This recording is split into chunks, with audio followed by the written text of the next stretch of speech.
This story, sorry about it, I don't know why, switch it off. But this story came out, it was last year, and Seinfeld was being interviewed, and a very rude, immature woman interrupted him while he was being interviewed by somebody, just like that. And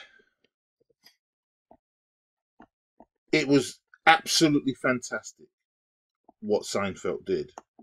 Um, uh, it says here, I ended up in my very own mini episode of Seinfeld.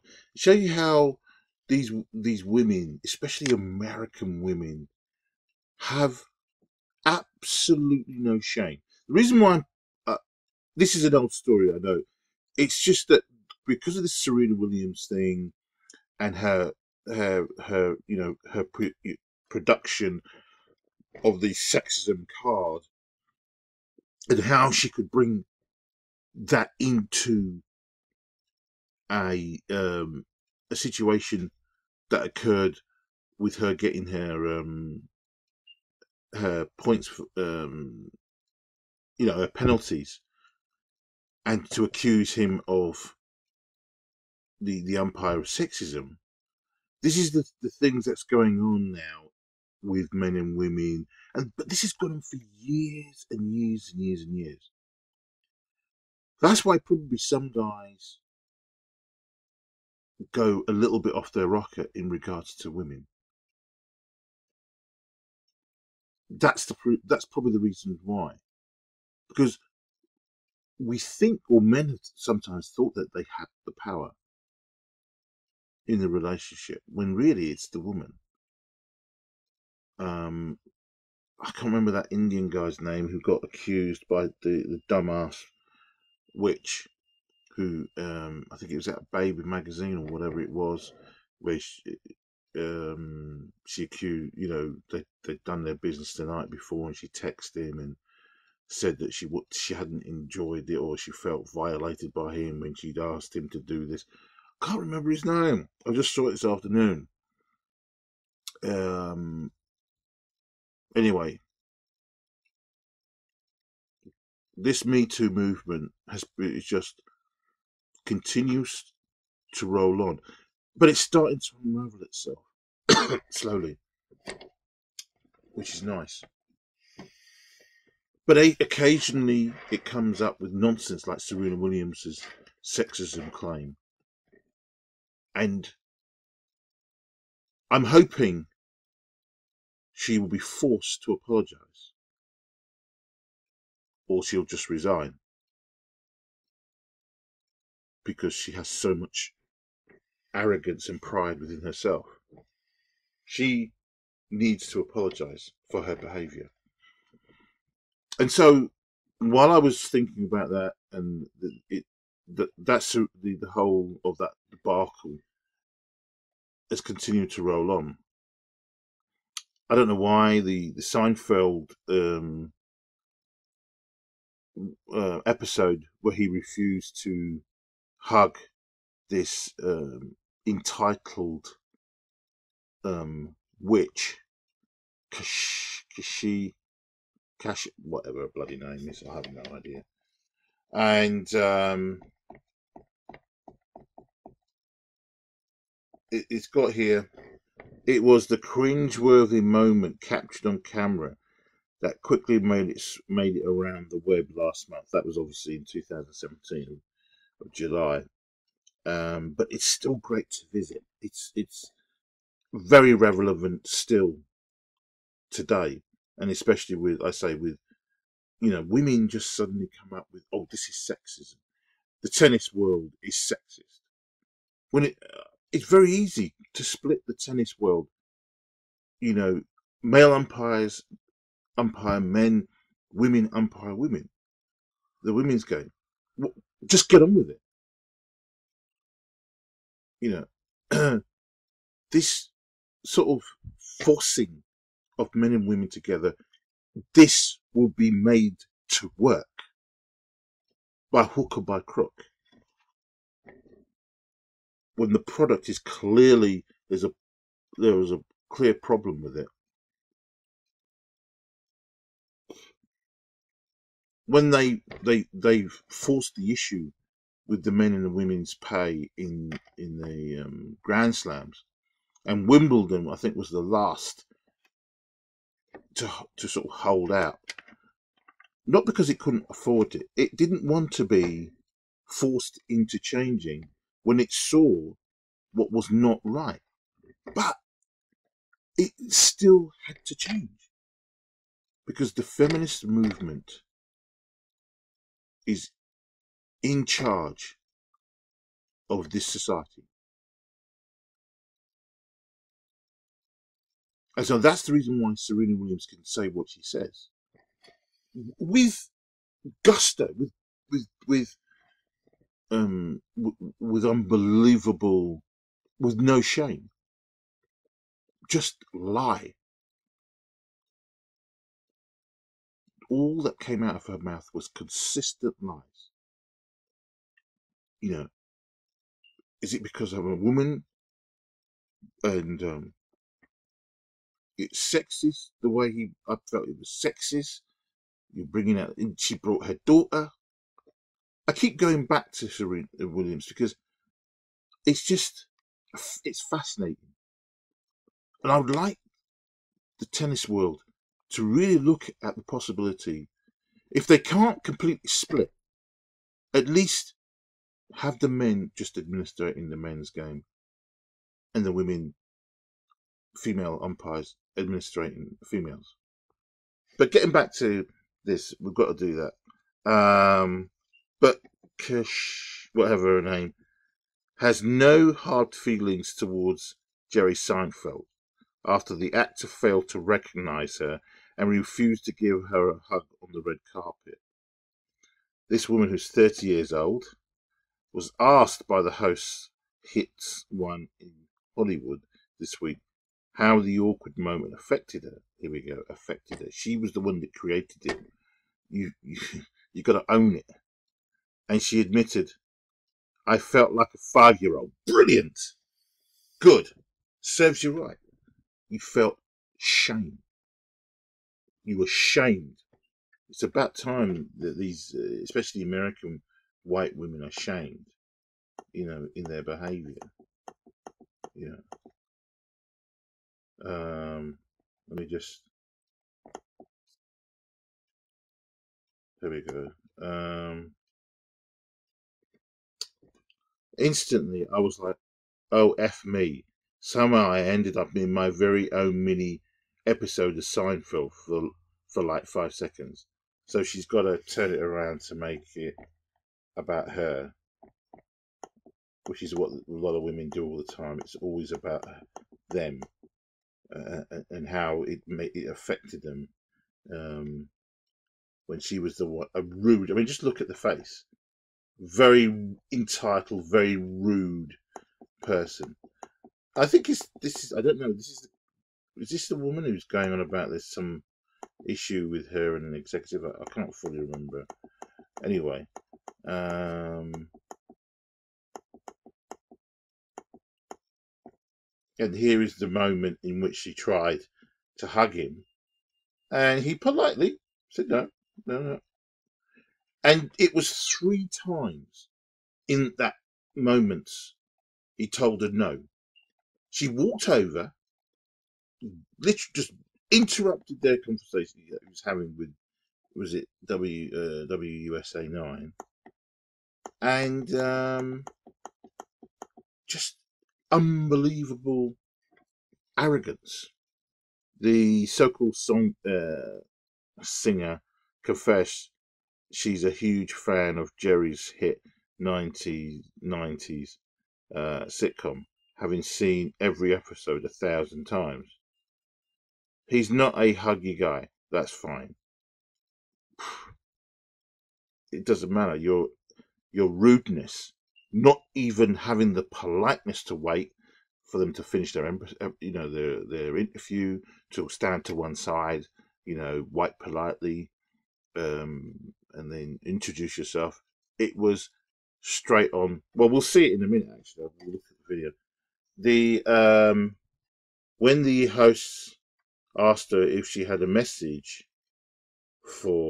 had a message for the 63-year-old comedian, she joked, "I should have known better. I've seen the hugging episode." What's that got to do with it? You don't have to. He does not know who you are. He's never met you, and you want to suddenly hug. In the Me Too movement, you want to hug. It ain't gonna happen.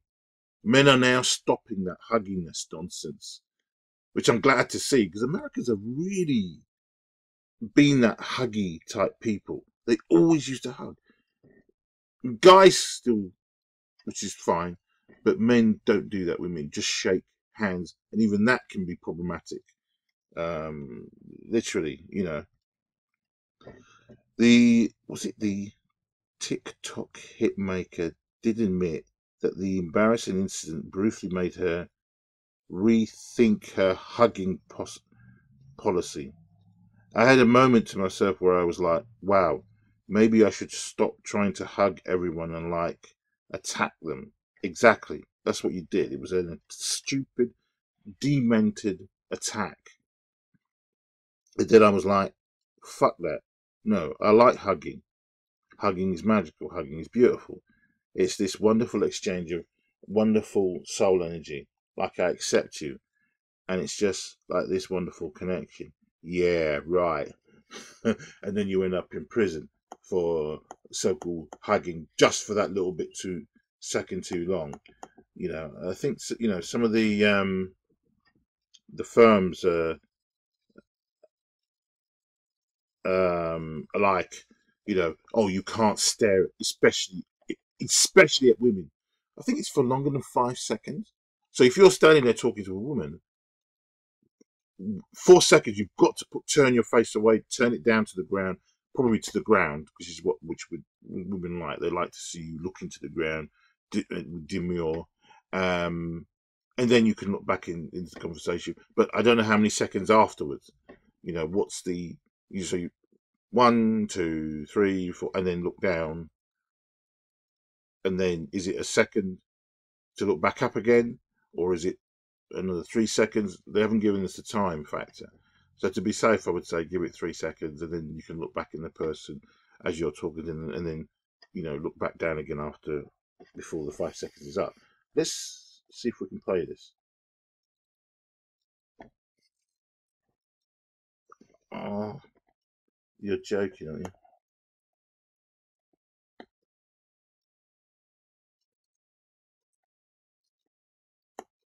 Yeah, it's taking a bit.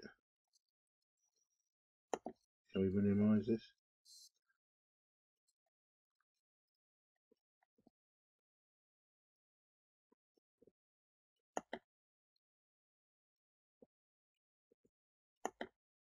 I don't know if we can play this or not. Unfortunately, this stupid, useless computer. No, can't do it. Maybe let's have a look.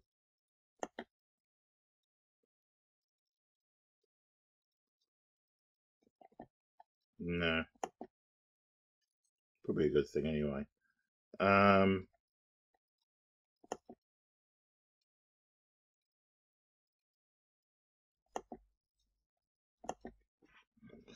yeah, can't get. No, it won't play. So anyway, we'll carry on.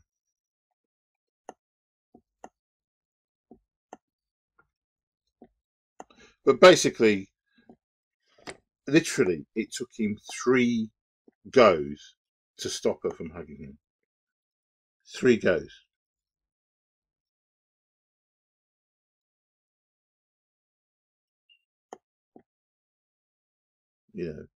3 goes before,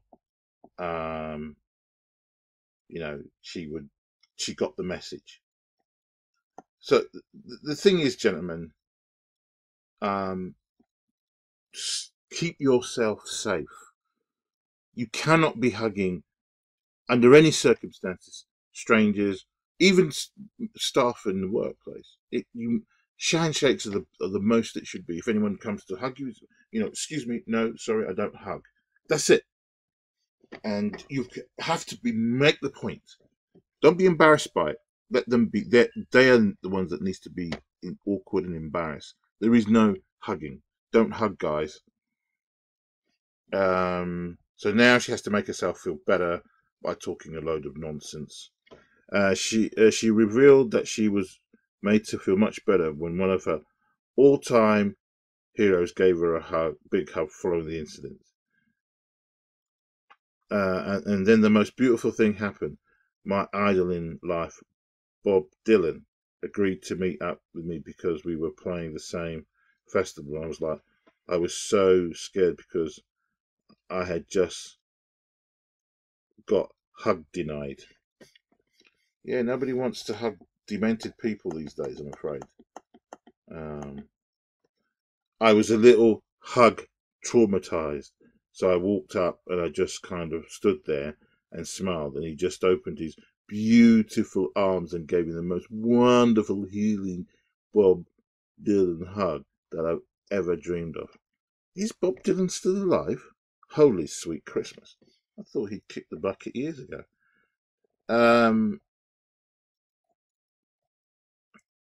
So yeah, gents, leave the hugging to the women. Let them hug each other or all that kind of nonsense. She gushed. He's the reason I started writing songs. Yeah, whatever.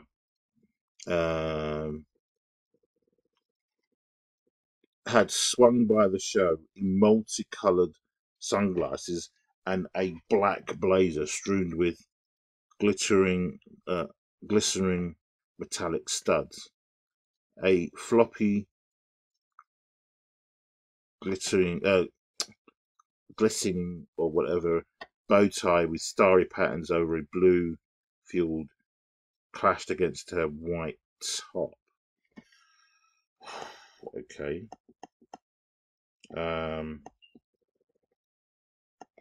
So she's off.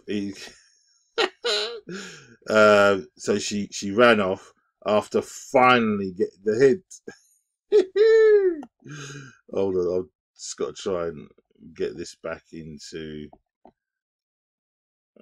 Anyway, so Seinfeld has a good laugh about it with his big grin as usual. This other guy here, he's having a laugh. So she scutters off. Tick Torquid. After being informed who she was, he replied, laughing, "Well, I wish her all the best." As the name clearly didn't register in his mind. Yeah, I mean, just, she's just a classical airhead. Just look at that. Complete airhead. Let's go through. Just way too much money. These people, these dimwits are paid way too much. People say, "Oh, you're jealous, you're jealous." Yeah. There are good people out there who should be paid better than what they are. Far, far better. But when you get, demented,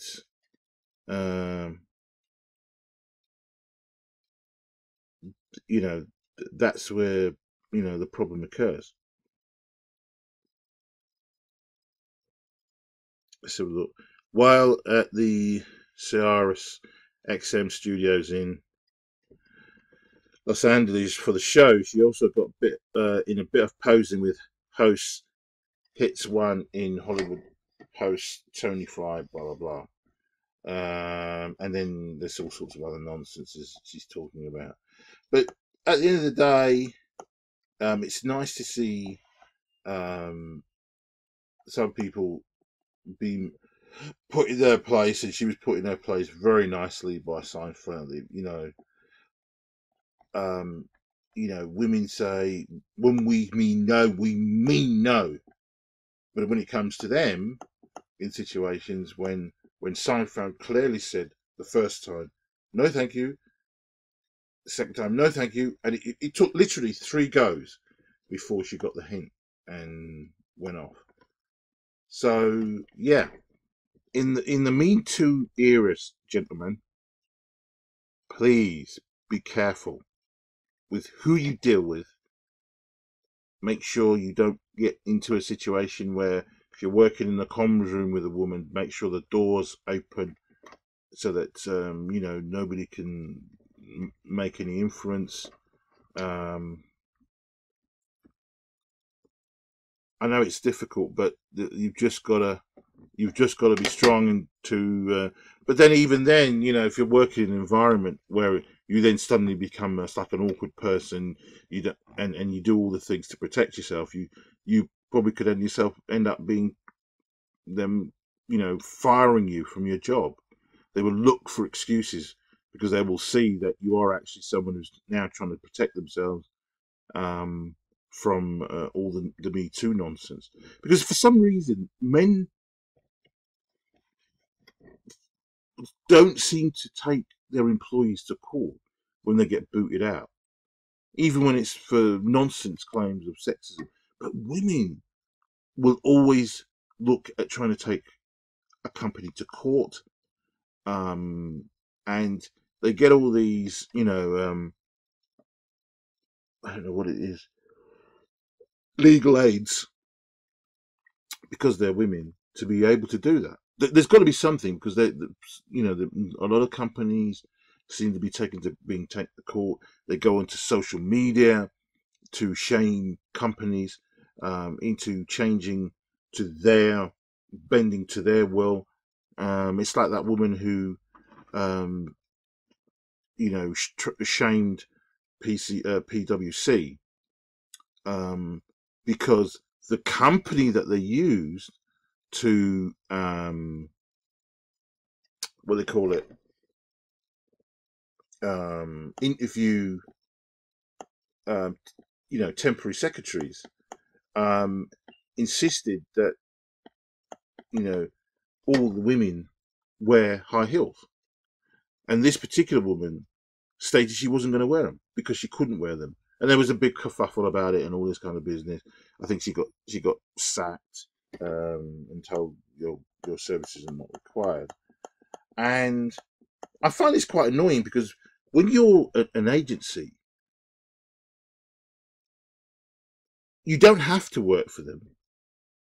But if you're looking for work and you need the work, then you do what they tell you to do. I mean, within reason.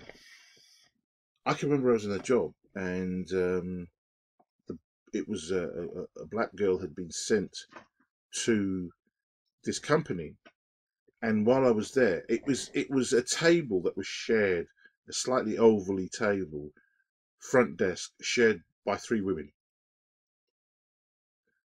And I remember I was upstairs, and she turned up, and then they spoke, and then they showed her the table, and I could see when she was sitting down, she was very very uncomfortable with the situation. Um, and at the time, she was just there. The other 2 women had gone off to do something, and I then went downstairs to the basement because I to trace something because there was a problem with the line.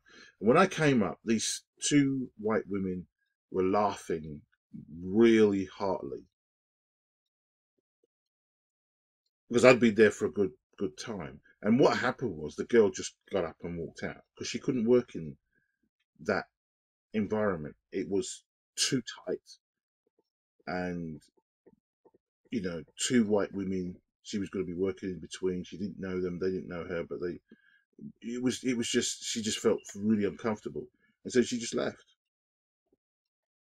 And I'll be honest with you, at the time, I thought it was a bit disgraceful, a bit embarrassing because I mean, surely you're not looking for work, um, and also the agency may or may not use you again. because of this.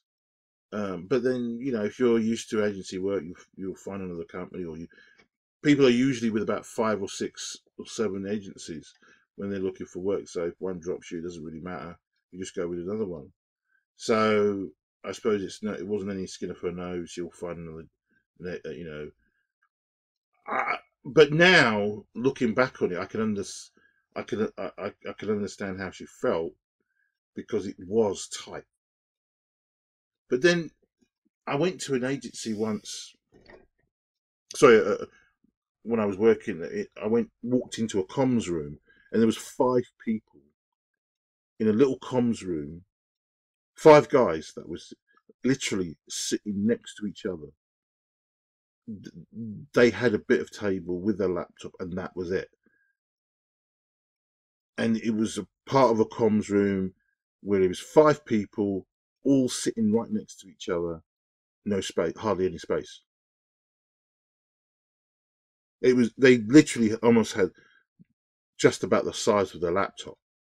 They were that on top of each other, you know.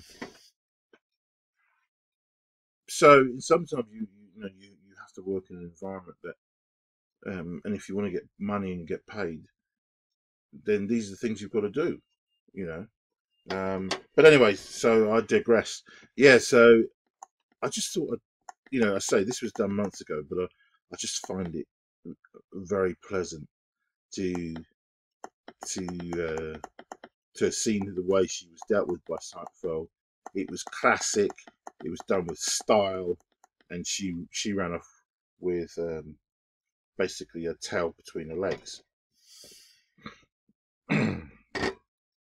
I won't know. Maybe she has. Has she got a tail? Anyway, that's what happened. She, you know, she she ran off. Morrissey is 59. Wow, 59. He's getting on a bit. So yeah, there you go. Well done, Seinfeld. Looking good for 63, and you know, he fended off a mentally deranged buffoon to save himself from any accusation of molestation and all that kind of nonsense. So, a lesson, gentlemen, a lesson. And this is not a joke. You've got to look after yourself in this Me Too McCarthyism that is that we're in today. You know, so stay safe. Thanks for listening.